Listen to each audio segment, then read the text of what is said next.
hilvananos con el tema de la semana pasada que venías contándonos. Bueno, perfecto. Vamos a hilvanar. Antes un saludo a todos. Están escuchando en México, en Colombia, en Estados Unidos, acá en Argentina. Es el cumpleaños de Rosana Cartelli, no sé si se escucha, feliz cumpleaños. A todos Sí, los que están, a todos los grupos que viajan conmigo, mis fieles amigos, colimbas que están escuchando, que hicieron la colimba cuando tenía 20 años. Y miren lo que hago, miren.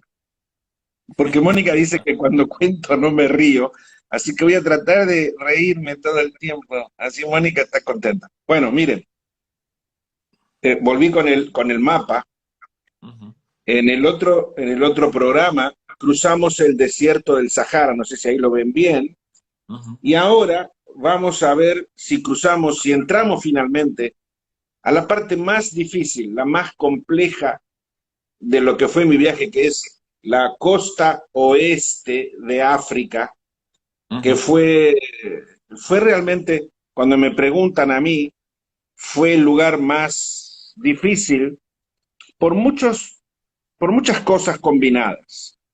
Una de esas es, esos países de África del Oeste en aquella época no se conectaban.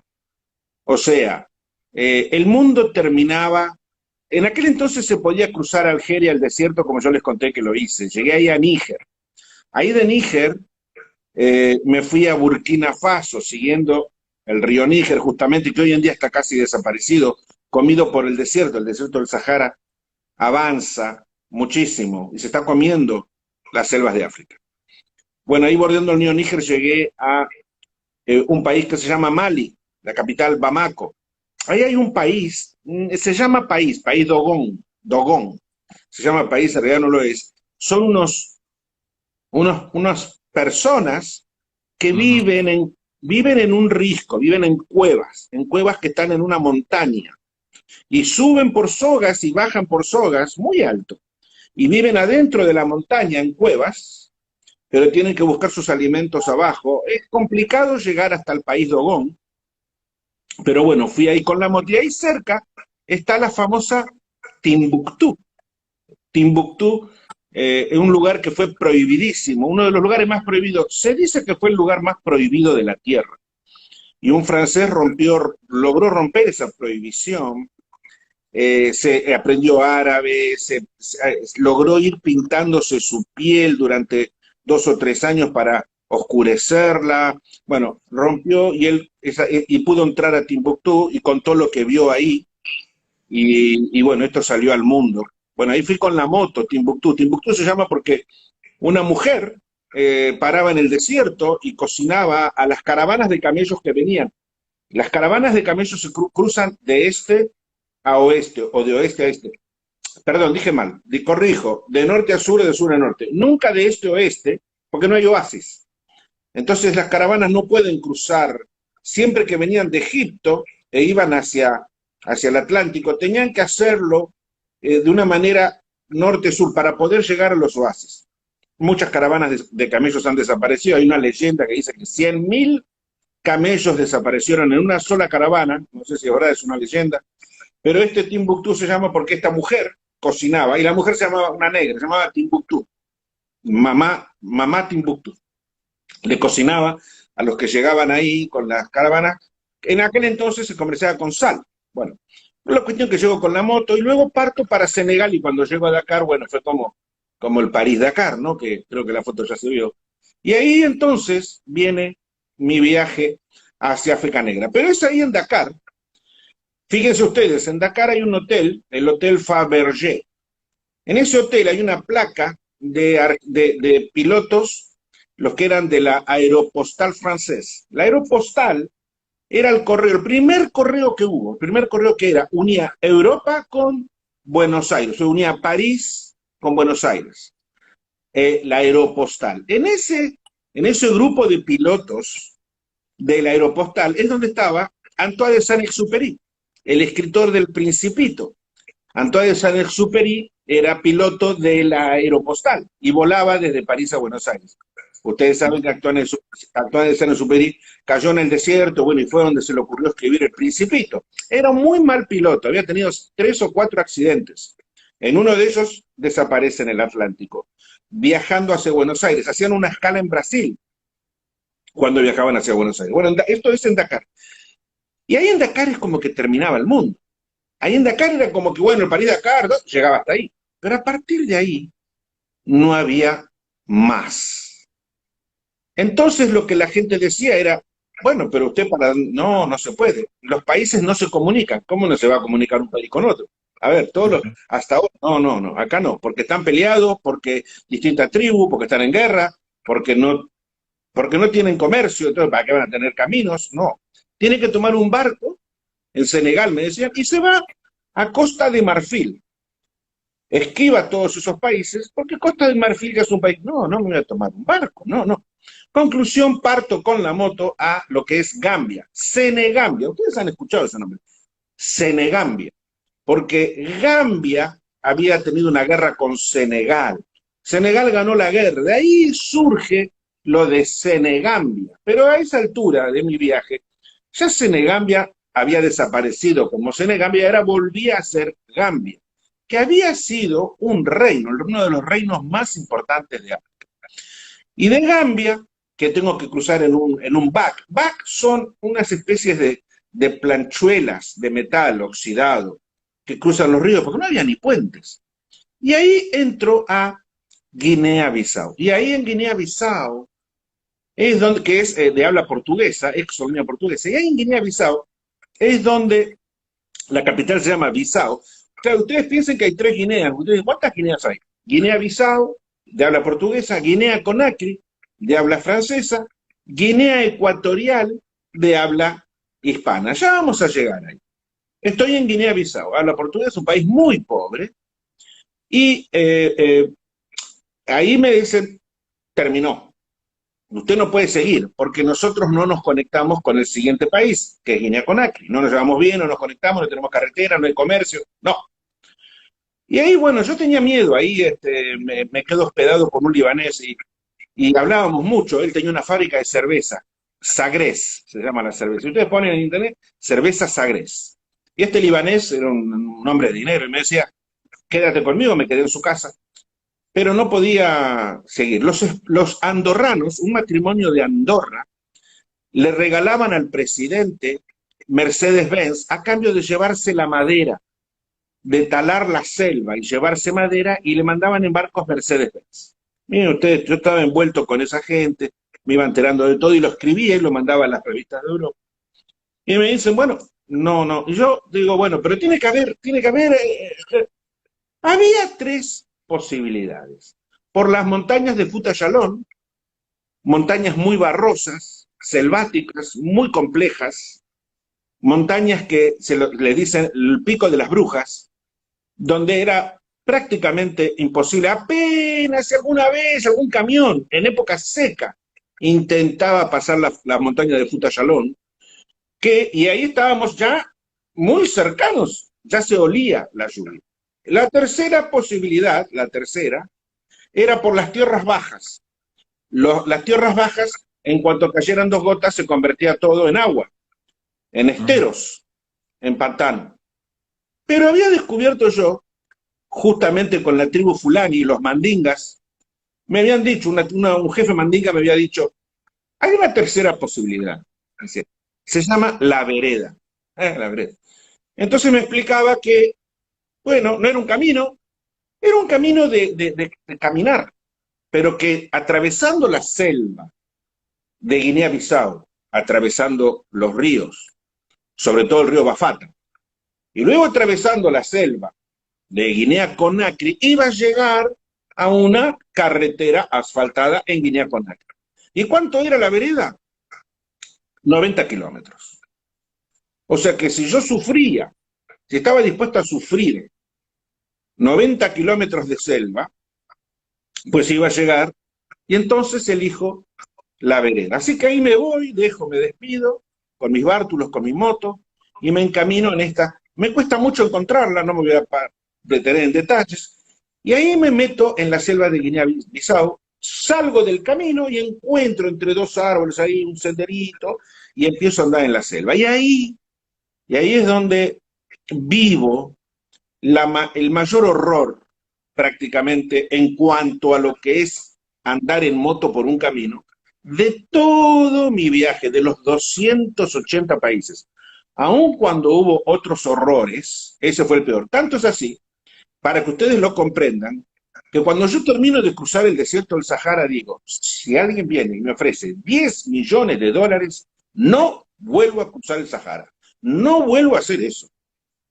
Cuando yo termino de cruzar este lugar que ahora les voy a contar, dije, si alguien viene y me dice de cruzar el desierto del Sahara de nuevo, lo cruzo gratis, pero nunca más acá.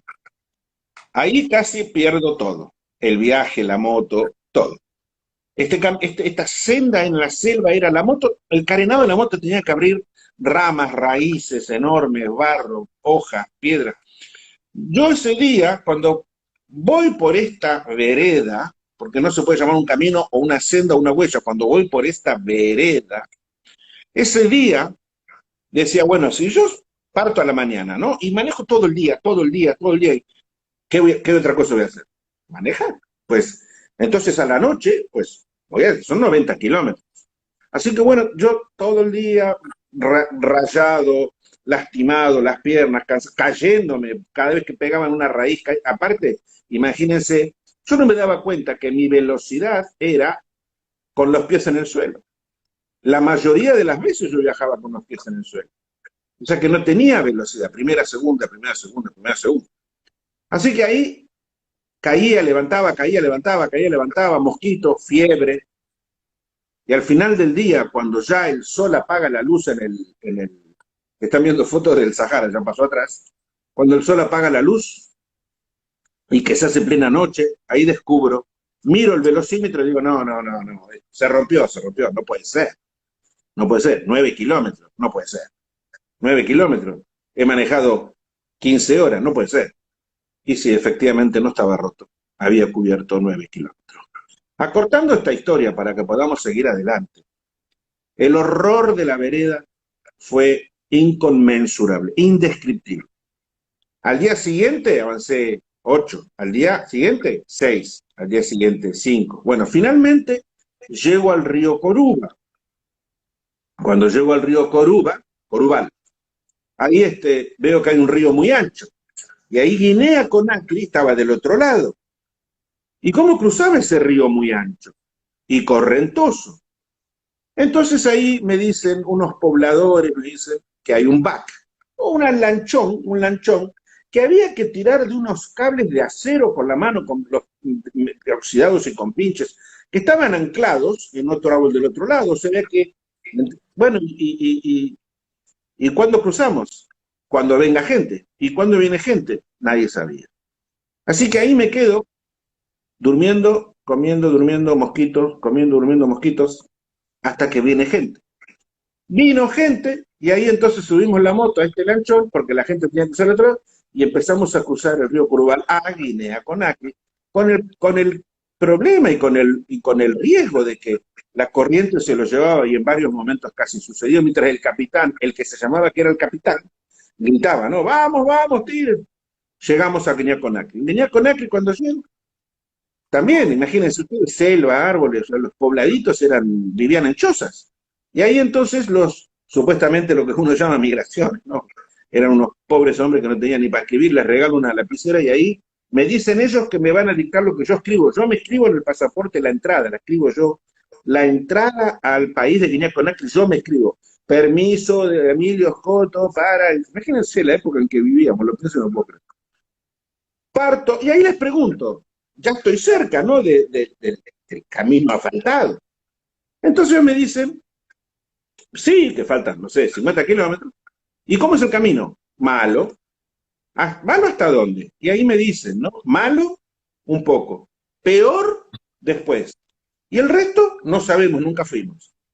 Así que parto, y bueno, y ahí entonces sucede que llego mal, con fiebre, ya hablando solo, yo hablaba en voz alta, me decía que no hables. Y entonces yo me iba en voz alta diciéndome las cosas y me iba ordenando como que otra voz hablaba y me estaba volviendo loco. y entonces escuchaba, yo decía, bueno, ahora van a venir helicópteros y me van a sacar de acá, porque realmente era una locura, era ridículo lo que estaba haciendo. Hasta que llego a un pantano. Ahí llegó un pantano, veo, miro, y un pantano. Pantano, o sea, el agua, los árboles, los troncos. Yo para mí cada tronco era una víbora, cada liana era una víbora colgando, cada tronco era un cocodrilo, eh, y ya venía con fiebre. Y ahí entonces caigo llorando, mal, desesperado, pidiendo que me saque un helicóptero, y ahí abandono la moto. Fue la única vez en todo mi viaje donde yo abandoné la moto. Abandono la Princesa Negra, ya se llamaba Princesa Negra, y ahí me voy, me despido llorando, y entonces me meto caminando en el pantano porque yo digo, bueno, si camino en el pantano con el agua hasta la cintura, no importa, pero si camino y salgo de otro lado y sigo caminando, voy a llegar caminando en la selva, voy a llegar al camino de asfalto y me voy a salvar. La moto, esa Goldwing de 400 kilos, era un ancla, verdaderamente pobre moto, era realmente un ancla imposible de arrastrar. Y en el pantano, a menos que flotara, o sea, así que me meto en el pantano y abandono la moto. Fue la única vez que yo abandoné en toda mi vida la Princesa Negra. Caminé, no sé, 100 metros, 200, 500 metros, no lo sé, pero me paro y ahí me doy cuenta de lo que estoy haciendo y entonces regreso a la moto, me abrazo, lloro, la descarga de llorar, sigo hablando solo, me pido a mí mismo que no hable y me pregunto, ¿no? ¿Qué estoy haciendo aquí, ¿no? ¿Qué estoy haciendo aquí? Pero esa respuesta encontraba después, esa pregunta encontraba siempre respuesta. No podía estar en otro lugar, ese era mi lugar, ese era mi viaje a la luna, ese era el sueño del niño, no correspondía, no había ningún otro lugar del mundo, no había nada que yo dejara atrás, no miraba para atrás, ¿qué había dejado? En realidad desde chiquito había soñado en irme en un cohete a la luna, y bueno, esa era la luna, ahí estaba, y me abrazo a la Princesa Negra y tomo la decisión. En ese momento me lleva todo un día tomar la decisión, porque el tomar la decisión era terrible, la decisión era volver. Todo ese horror hacia atrás. ¿Cuánto me faltaban? 20 kilómetros, eran imposibles. Así que tenía que desandar otra vez esos 60 o 70 kilómetros que me habían llevado 8 días. Y el problema ahora era dar vuelta a la moto. No había forma de girar la moto. No había forma de dar la vuelta. Así que eso me lleva prácticamente más de medio día a girar la moto y dar la vuelta, tirando al suelo, levantándola de a centímetros. Y bueno, me subo y regreso por la vereda. Y voy a contar para que no nos quedemos enroscados, vuelvo todo para atrás, vuelvo a Bissau, y ahí entonces, yo les dije, la Futa Yalón, yo elegí entonces ir por la vereda, y quedaba el camino que eran las tierras bajas. Y ahí entonces me quedo unos días en Guipizao y ahí arranco de nuevo y me voy por las tierras bajas, porque todavía no llovía y gracias a Dios no llovió.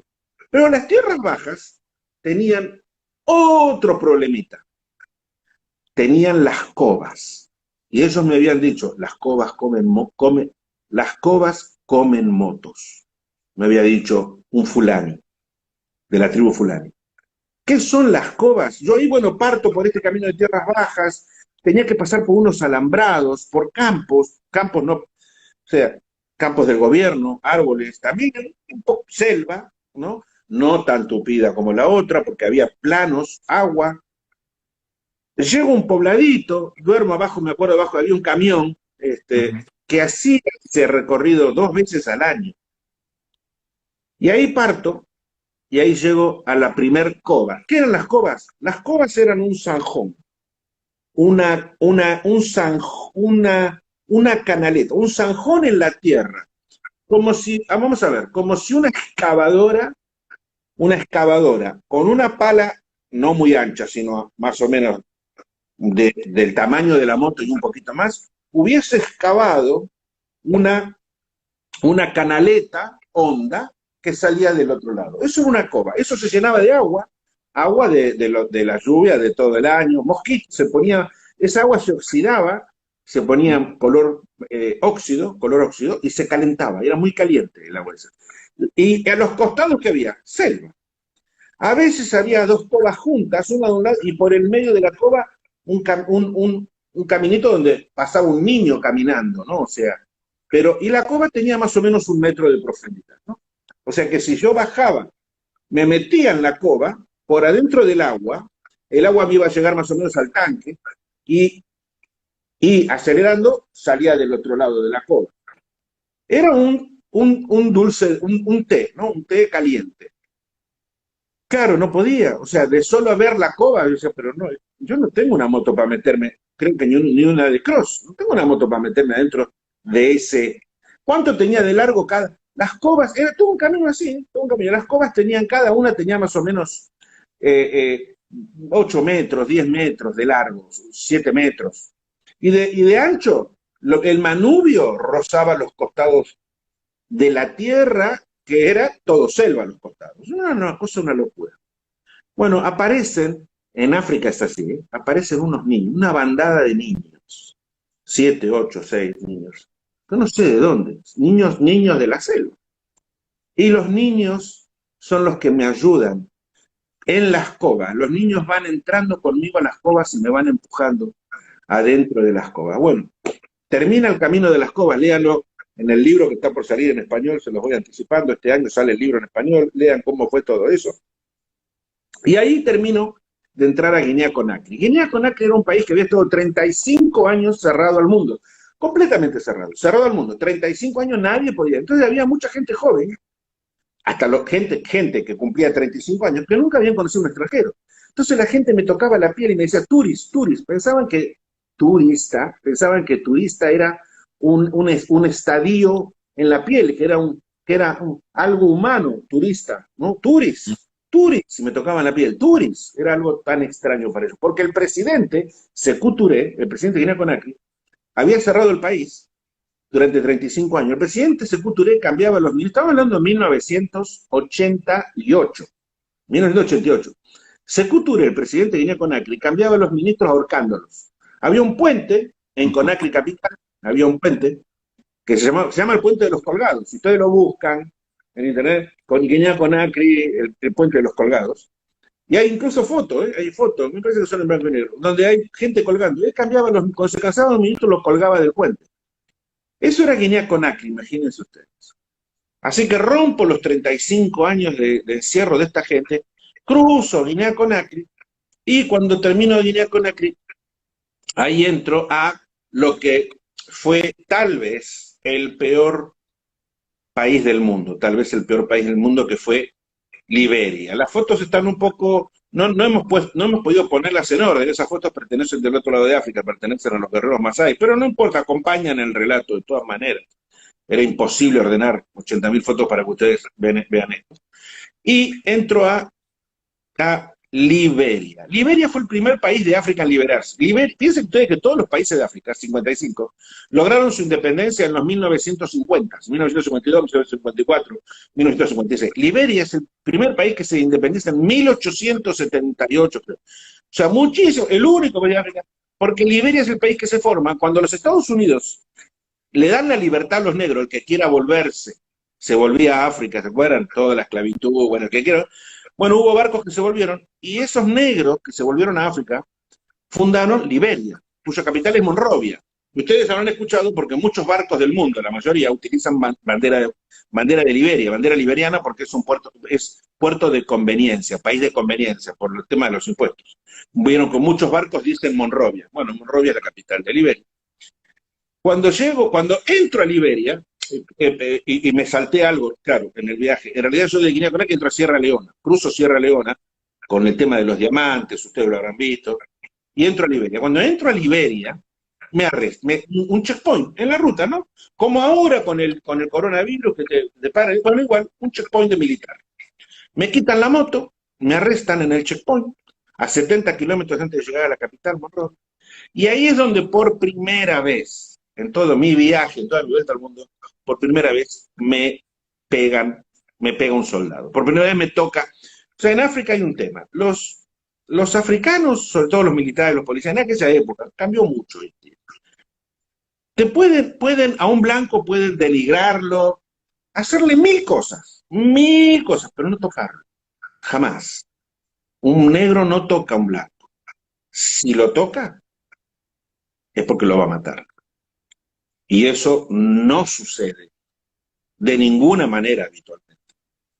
Con estos entonces me arrestan, me meten en el checkpoint en un cuarto, en una casita, me quitan todo y me sientan en una silla. Y ahí es cuando este soldado que yo cuento, siempre el mismo soldado, siempre el mismo, se sienta en una silla, la silla al revés, y él ponía los brazos y yo sentado en otra silla, y él no me miraba. Era un soldado enorme, grandote, y él hacía, miraba así para arriba, no, miraba para el costado y decía, "What's your mission?" Siempre en el mismo tono. Nunca era, "What's your mission?" Era, "What's your mission?"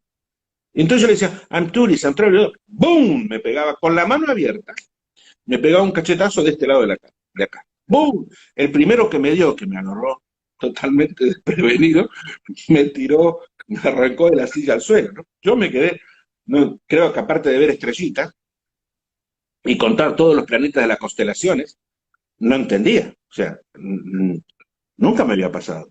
Más que pelearme con los chicos en el colegio, que era todos los días. Ahí veo que los otros soldados mirando y él ni me miraba. Obvio era que me tenía que sentar en la silla nuevamente. Me siento en la silla, pasan unos segundos. "What's your mission?" "I'm tourist, I'm traveling." ¡Boom! Otro cachetazo. Bueno, ya después en los cachetazos por suerte no me tiraba, ya me venía prevenido. Y era que tenía que confesar cuál era mi misión. Vamos a cortar esto. ¿Por qué era esto? Ellos tenían el dato fehaciente, real, garantizado, que yo había venido a matar a Samuel Kenyon Doe. Samuel Kenyon Doe era el presidente de Liberia, que era presidente, general de la Armada, rey, emperador, todos los títulos que ustedes se puedan imaginar. De hecho, hay fotos de Samuel Kenyon Doe con esas capas romanas rojas y el cetro. Era el emperador Samuel Kenyon Doe, 1988. Así que yo había venido a matar a Samuel Kenyon Doe. ¿Por qué ellos sabían que yo había venido a matar a Samuel Kenyon Doe? Había una razón, que en la actualidad, hoy en día, es muy comprobable. Yo venía de Sierra Leona. En Sierra Leona estaba funcionando un señor, su guerrilla, que se llamaba Taylor. Ellos lo que decían es que tenían pruebas de que yo trabajaba para Taylor, que quería derrocar era liberiano, pero estaba del otro lado de la frontera, que quería derrocar a Samuel Kenyon Doe. Y yo era el enviado de Taylor para cometer un acto, hoy en día se llamaría terrorismo, contra Samuel Kenyon Doe. Para que ustedes comprendan la historia, Taylor llegó a ser presidente de Liberia. O sea, Samuel Kenyon Doe, 9 meses después que yo me voy, lo atrapan, entra la guerrilla, se van a juntar, Taylor y Samuel Kenyon Doe deciden juntarse para hablar. Taylor lo traiciona, ese es típico, eso de juntarse, lo arrestan y a Samuel Kenyon Doe lo cortan en pedazos. Y ustedes no me creen, y ustedes ponen la muerte de Samuel Kenyon Doe en internet, está filmado, y se puede ver en YouTube, está filmado el horror de cómo lo matan, porque como pensaban que era un dios Samuel Kenyon Doe, le cortan la nariz, después le cortan los dedos, le cortan el pene, le cortan el cuero cabelludo con una botella de cerveza. Lo tienen 3 días atado a una silla, Samuel Kenyon Doe, 1988. Yo estaba ahí. Bueno, ya me había ido, ya, ¿no? Después que me voy. Dicen que yo preparé todo esto. Y a Samuel Kenyon Doe. Ese Taylor, si ustedes buscan, que se convierte en presidente, es el que yo supuestamente trabaja para él, hace pocos años es condenado por crímenes de lesa humanidad.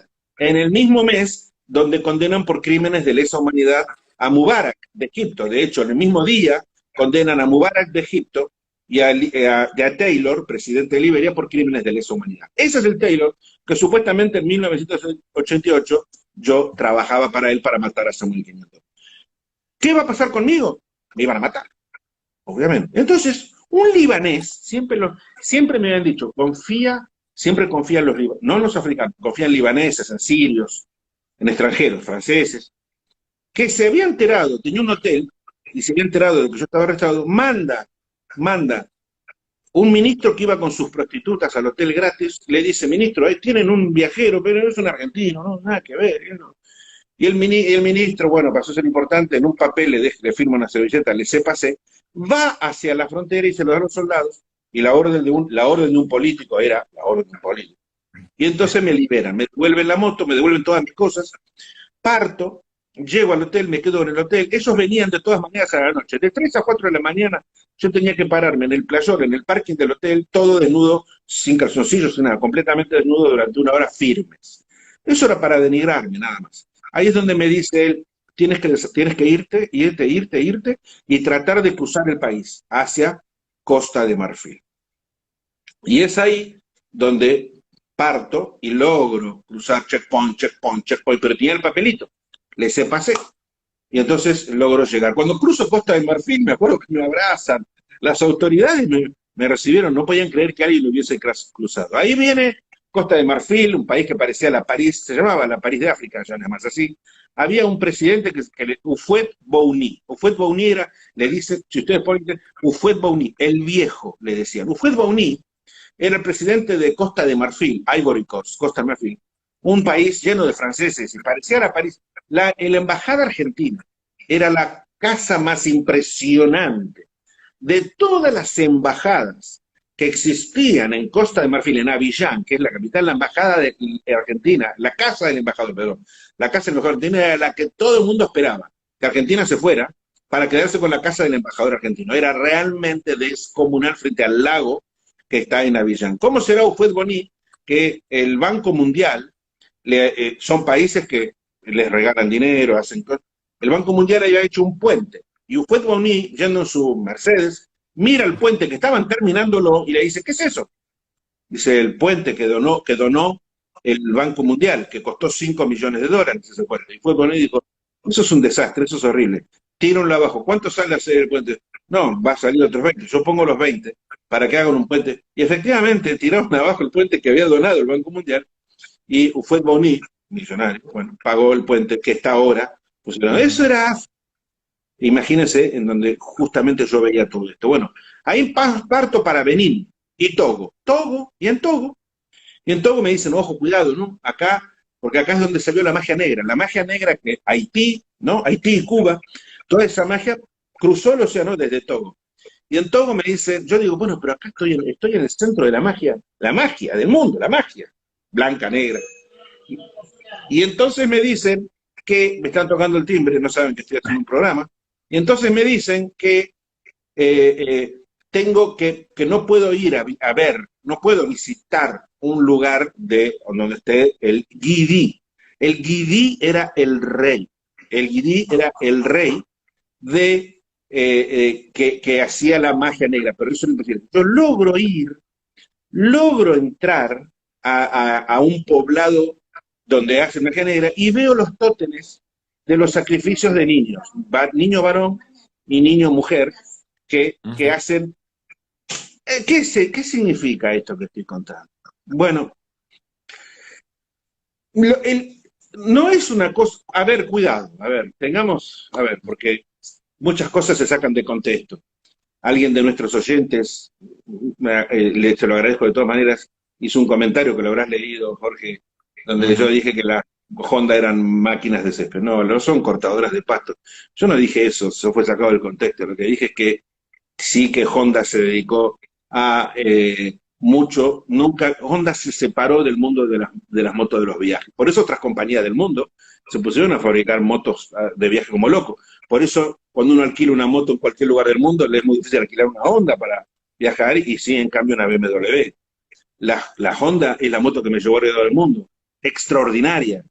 En ese nivel no hay con qué compararlo. O sea, hoy en día, Honda, BMW, Kawasaki, son esas motos. Cuando me dicen, ¿cuál es mejor? No, son motos que vamos a discutir. Si hacen un ruidito, si gastan un poquito, olvidemos, no. Estamos hablando de tecnologías impresionantes. Yo no dije que eran cortadores de pasto.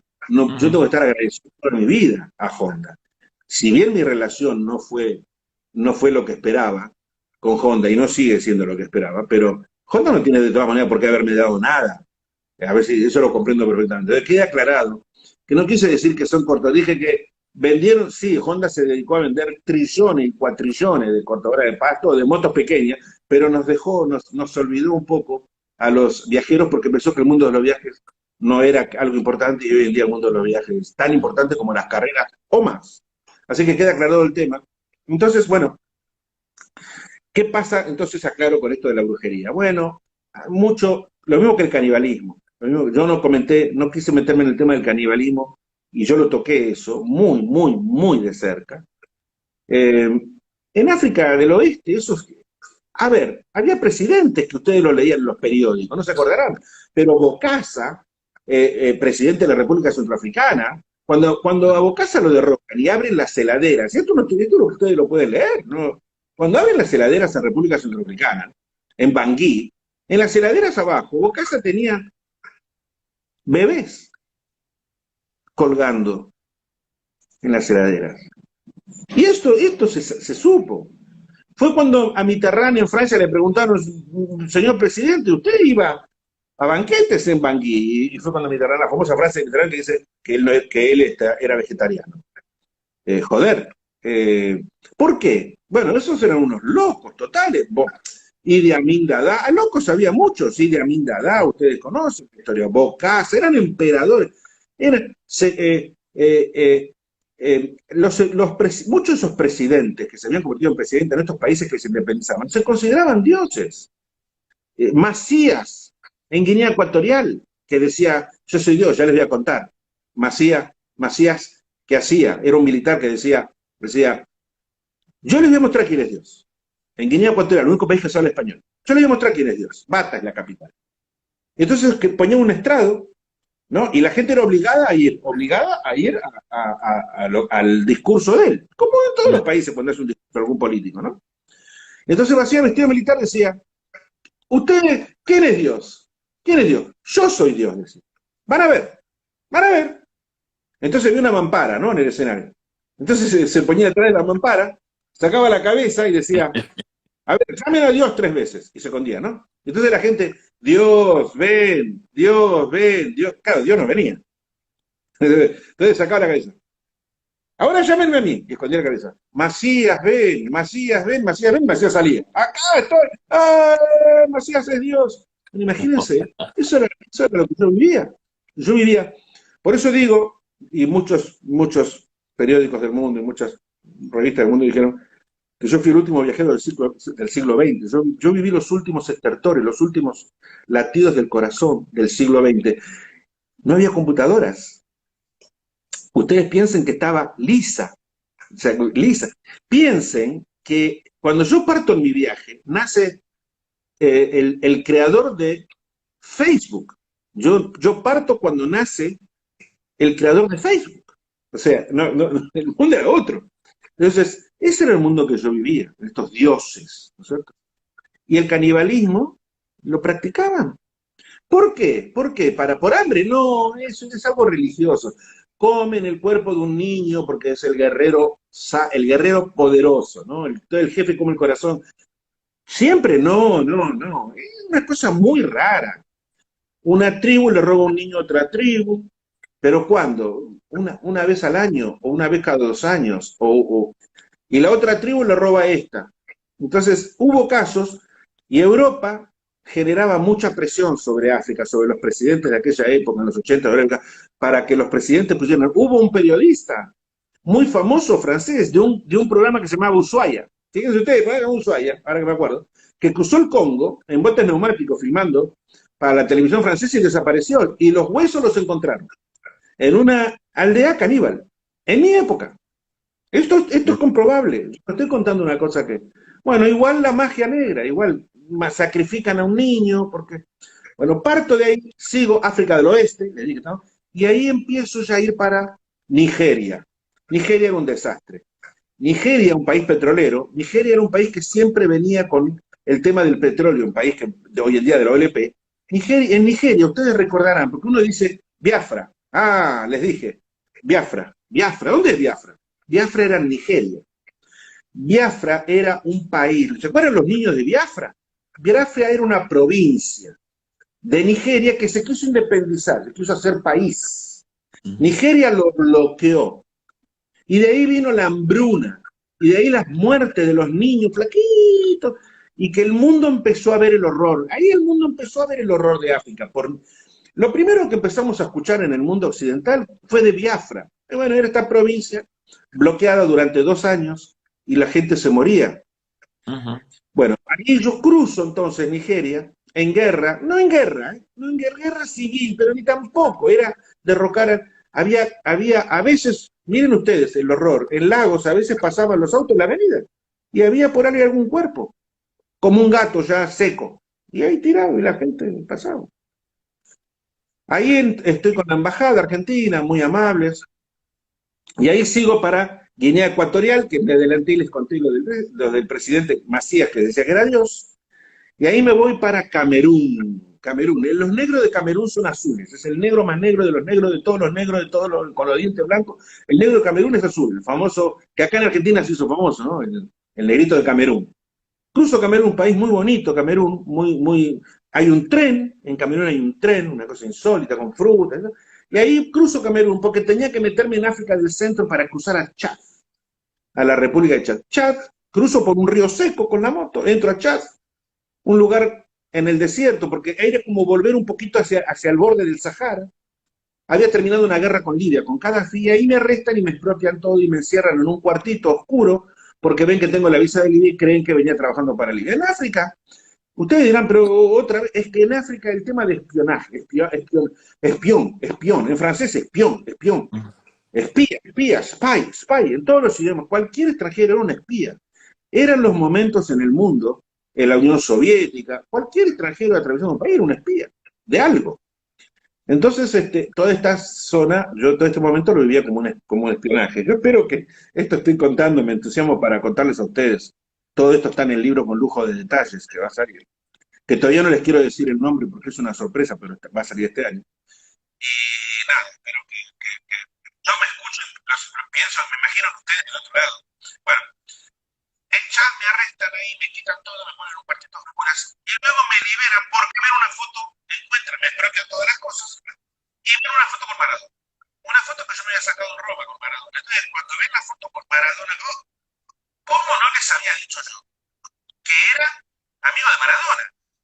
Y ahí entonces paso de ser un criminal espía, trabajando para Muammar Gaddafi, ahora paso a ser un héroe, amigo de Maradona. Me devuelven la moto, me devuelven todo, no me devuelven el pasaporte, se lo quedan el pasaporte, pero me dejan libre. Todavía no había mucho para ver, la capital se llama N'Djamena, la capital de Chad, no había mucho para ver, era soldados sin piernas, sin brazos, no estaban en guerra, la guerra había terminado, la guerra había matado a todos los animales, la guerra estaba totalmente terminada porque ya se habían quedado hasta sin balas, sin comida, no había más guerra, pero el país estaba exterminado. Así que, Jorge, tú interrúmpeme. Y sobre todo Se está escuchando mal, Emilio, este último minuto. Se te escucha mal. Quizás a un ver, problema. no es un problema mío, me parece. A ver, ¿cómo me escuchas Ahí está ahora? mejor, ahí está un poco mejor. Ahí está mejor. Bueno, me voy a sacar un poquito. Ahí.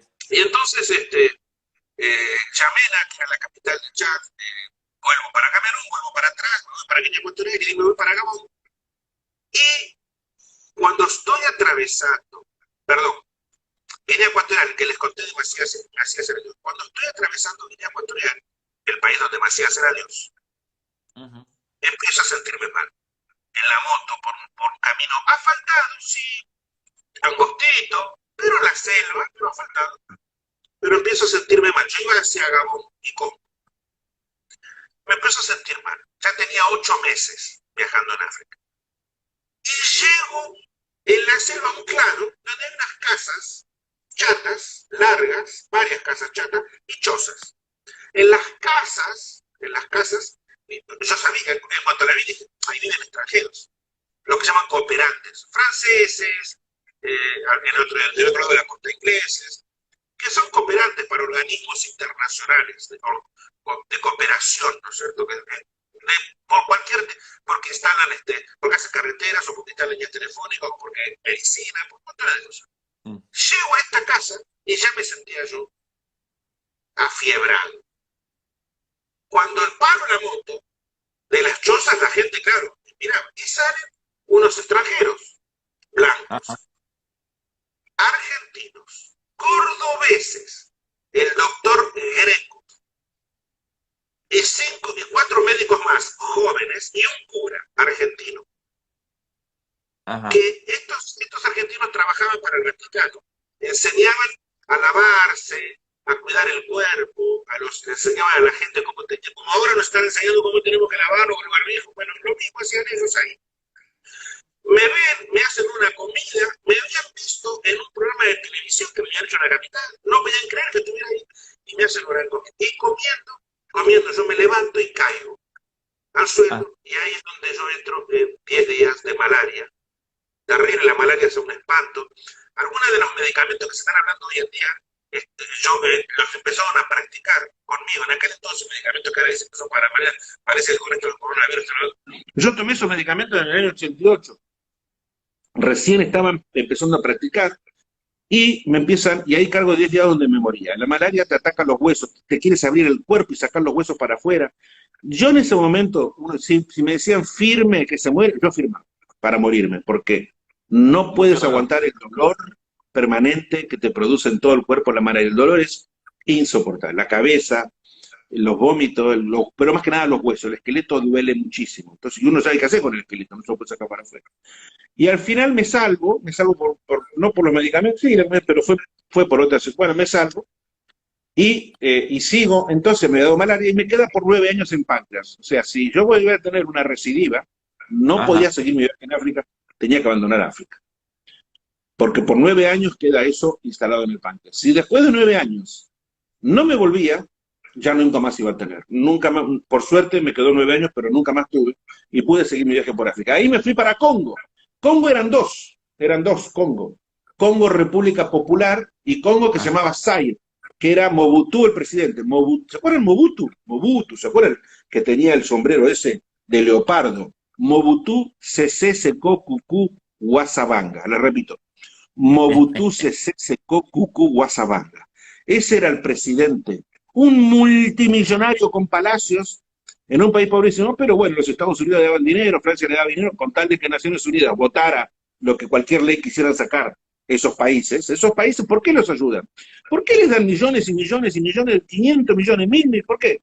Bueno, porque cuando Naciones Unidas hay que votar, vamos a suponer, hay que votar, ¿atacar Irak? Sí, o sea, y bueno, son aliados, esos son lo que se llaman aliados. Bueno, Mobutu era un emperador terrible y el país se llamaba, le cambió a Zaire, Zaire. Hoy en día volvió a llamarse, hoy en día vuelve a llamarse Congo. Congo Brazzaville, Congo, la República Popular Belga, con Brazzaville, y del otro lado Kinshasa, cruzando el río Congo. Yo tenía que cruzar el río Congo, también toda una historia porque era imposible, estaba roto el puente, así que bueno, finalmente cruzo Zaire, y en Zaire era terrible, la persecución sobre un extranjero era espantosa, y logro huir hacia Angola. Cuando logro huir hacia Angola, en Angola estaba en plena guerra, los cubanos, el Che Guevara era, no, el hijo, ¿no? Del Che Guevara, uno de ellos que le había sido mandado a Angola, y todos los cubanos que habían sido mandados a Angola para ayudar a la guerrilla que trataban de derrocar al gobierno angoleño oficial. Cruzo a un lugar que se llama Banana Bay, y ahí es donde la embajada argentina, el embajador de Gabón, que habla con el embajador de Angola, le pide para que me dejen cruzar Angola hacia Namibia, y ahí es donde deciden no dejarme cruzar. Aun cuando yo me hacía responsable, no dejarme cruzar, los bombarderos eran permanentes y los cubanos estaban ganando en este momento, tomando, prácticamente derrocando al gobierno. Así que regreso de Angola donde había entrado, regreso para atrás, y ahí es donde en un barco que lleva porque en esos países africanos no hay sal, la sal viene de Sudáfrica. ¿No? Es todo un tema, porque como Sudáfrica son los esclavizantes, ¿no? En Sudáfrica estaban los Boer todavía, estaba preso todavía, Mandela estaba preso. Y ahí cruzo a Namibia, que no era Namibia, se llamaba South West Africa. La capital es Windhoek. Y ahí logro, y cuando llego a Namibia empieza el asfalto que yo no veía hace un año.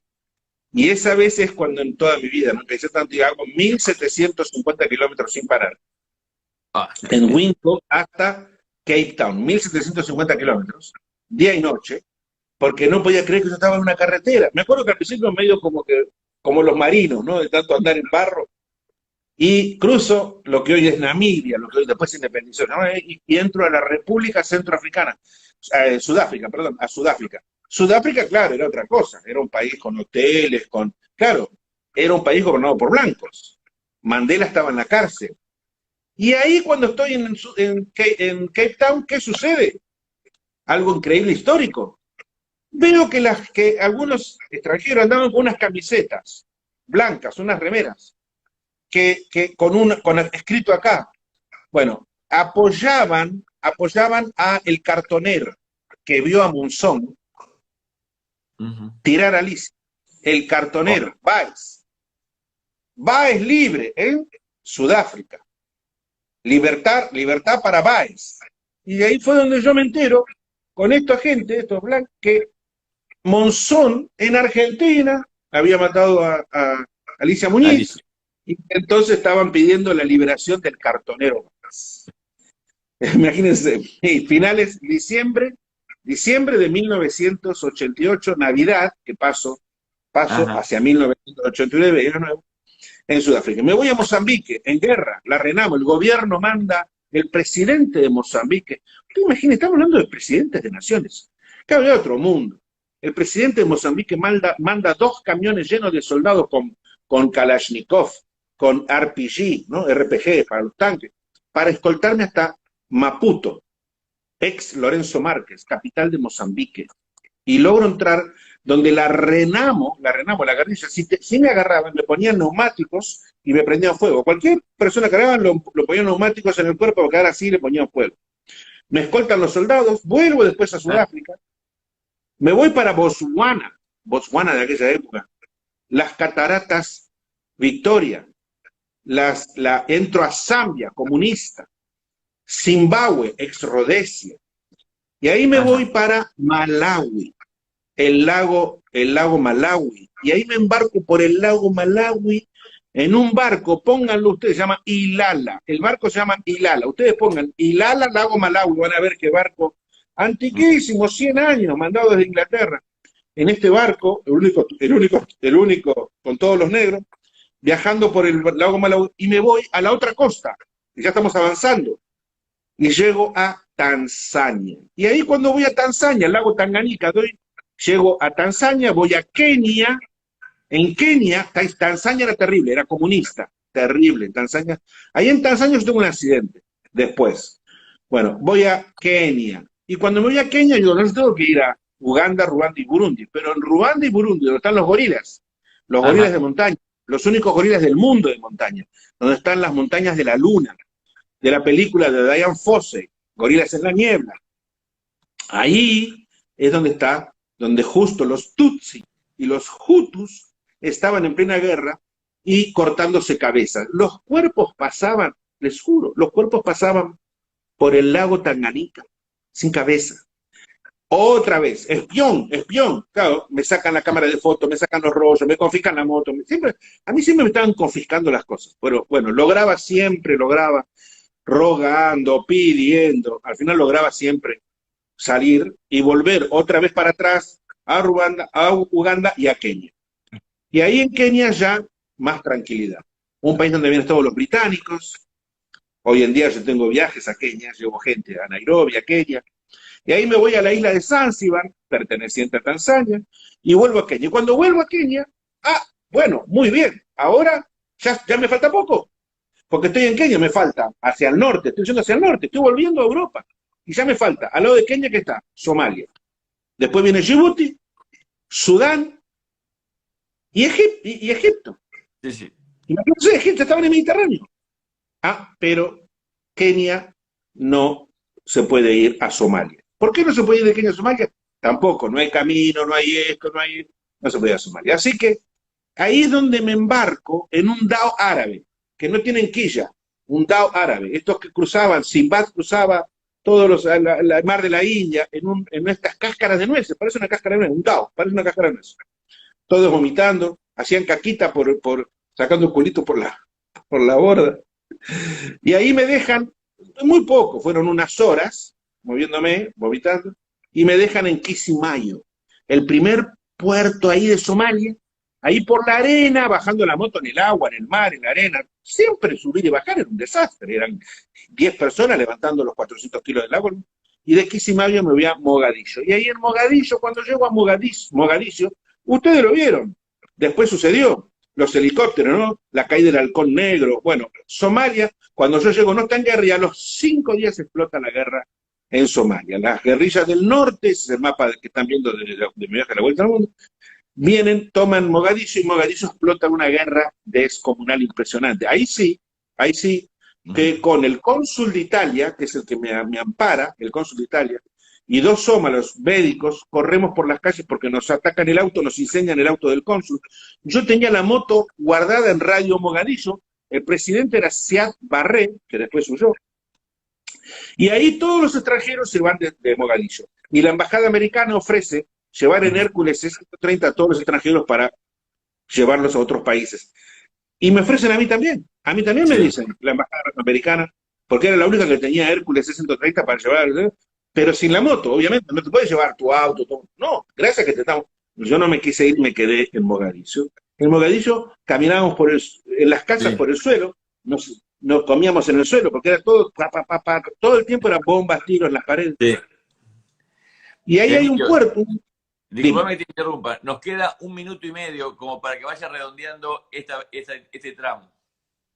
Bueno, estamos terminando África, estamos en la guerra de Somalia, donde yo voy a partir en un barco del cual quiero contar la historia, el Goway. Quiero despedirme entonces, Jorge, te quiero agradecer, quiero aclararles cuando alguna gente que escribe que dice, Jorge no dice nada porque fantásticamente este Jorge me deja hablar a mí, él no quiere interrumpir, aunque tendría 1000 preguntas seguro, Jorge, porque me dice, ¿para qué yo te voy a interrumpir, Emilio? Habla, cuéntales. Así que agradezcámosle lo que él está haciendo, porque él es el conductor del programa y él está dejando que yo les cuente a ustedes todo el tiempo sin interrupción, por eso lo hacen. Aclarado esto y aclarado de la moto, me despido de ustedes. Gracias, amigos, gracias a todos.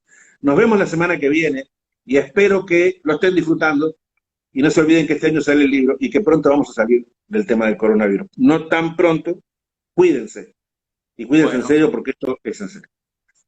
Muchas gracias, Emilio, y muchas gracias a todos los que nos acompañaron.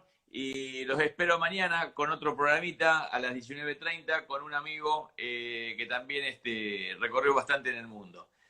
Chau, Emilio. Nos vemos el jueves 19:30 con Emilio Escoto. Chau, chau. Suerte. Chao, Jorge.